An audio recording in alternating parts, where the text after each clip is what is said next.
Hey guys, Emily from Foodbox HQ here. Today we're talking about Ramen District. Ramen District takes the best ramen dishes from the best ramen spots, ships them right to you so you can enjoy them in the comfort of your own home. So let's see what's in our box. Alrighty, so when you open up your box, you're gonna have an interior box made out of styrofoam. There is dry ice in here, so always be very careful when you're opening it up. Ours is already dissipated, so we're gonna dive right in.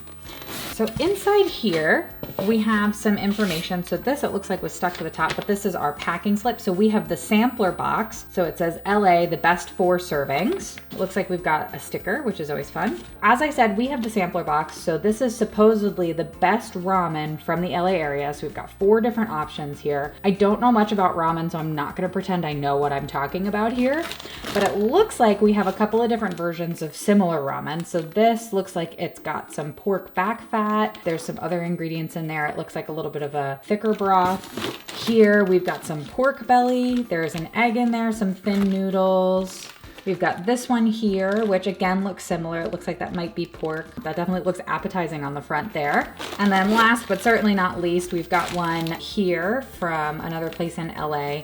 Doesn't really say anything about it, so hopefully that interior packet tells us a little bit more. Let's get organized and talk about how Ramen District works. So there's a few different ways that you can order ramen from Ramen District. You can either get sampler boxes like we had. So we obviously just had one version of sampler boxes, but they have a couple of other ones depending on the types of ramen you want to try. Or you can order a la carte from the different restaurants with different flavors. So if you're looking for spicy ramens, they've got those as well. Here we've got all of the same type of ramen, but from 4 different restaurants. So we're gonna do a taste test of 2 of them. So we're gonna taste these 2. So we're gonna do the Daikokuya and the Ramen Tatsunoya. So let's get cooking.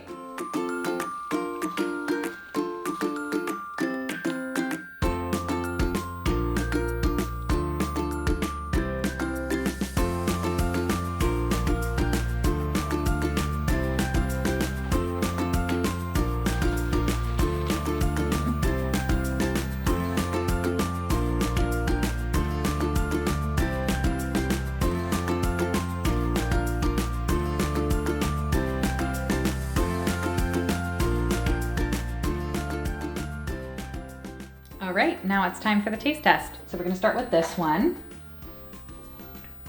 So it's very full, so I'm gonna have to lean over while I taste this. So we're gonna get a little bit of that pork. Oh my God, that just fell apart in my mouth. That was so good. I know it was just one little bite.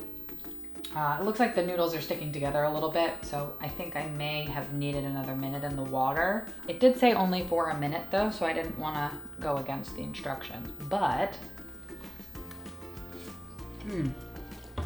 those noodles are still really good. Almost like an al dente, a little bit firmer. That's really delicious. I don't know how this other one can top that, but let's try. Do the same thing. We're gonna find some of that meat.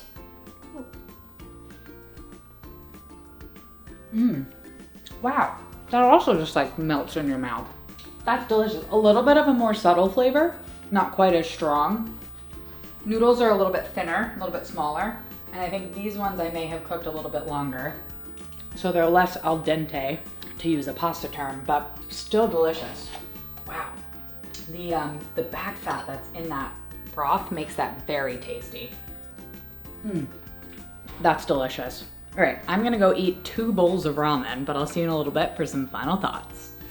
All right, so just a quick wrap up on Ramen District. That was delicious. And you know, I am not a big ramen aficionado, as you can probably tell by A, all of my pronunciations, and B, the way that I cooked that. But that was still absolutely delicious. And I like that this gives you the opportunity to taste really high quality ramen in the comfort of your own home. I will say, if you've never cooked ramen before, or you aren't familiar with this process, it is a little bit more involved than you think it is. This is not something that's gonna ship to you and is gonna be ready in 5 minutes, pop it in the microwave, whatever it might be. You know, we needed a couple of different pots and they both needed to be bigger. We didn't have the right size pots. I couldn't put enough water in them. The directions are a little bit difficult to follow, but it's not that bad. Just a little bit hard to understand the timing on things. And obviously we were making 2 ramens at once, so that's gonna make it a little bit more complicated. Even with all of that and us not necessarily following all the directions correctly, that came out absolutely delicious. So if you want to try some delicious ramen recipes at home, even if you've never cooked ramen before, click the link below and check out Ramen District.